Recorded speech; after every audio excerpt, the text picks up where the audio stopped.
चल गए।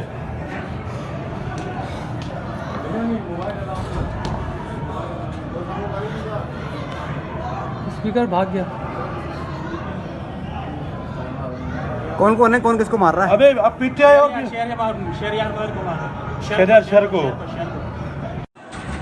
ये स्पीकर के रेस्टोरेंट के सामने लड़ रहे हैं, ये घसीटते हुए जा रहे हैं, लेके जा रहे हैं खुर्रम शेर जमा को, और ये दूसरे आपस में गुत्थम गुत्था हैं, सारे एक दूसरे को धक्के रहे हैं, धक्के मार रहे हैं। ये इसको गिरा दिया, नीचे गिरा दिया, करीबश गबल को नीचे गिरा दिया है।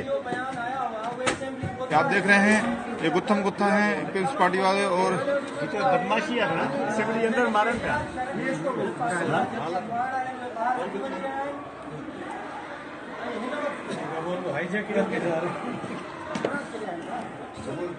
और देख रहे हैं मुसलसल लड़ाई हो रही है।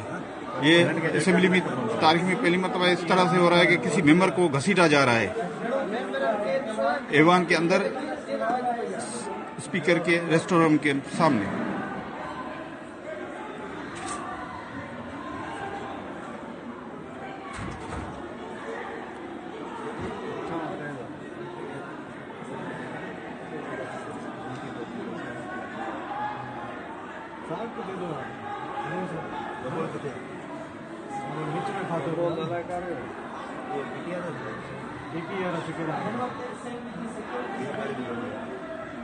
इधर असेंबली की कोई सिक्योरिटी नहीं है, ये आपस में गुत्थम गुत्था है, अभी तक गुत्थम गुत्था है।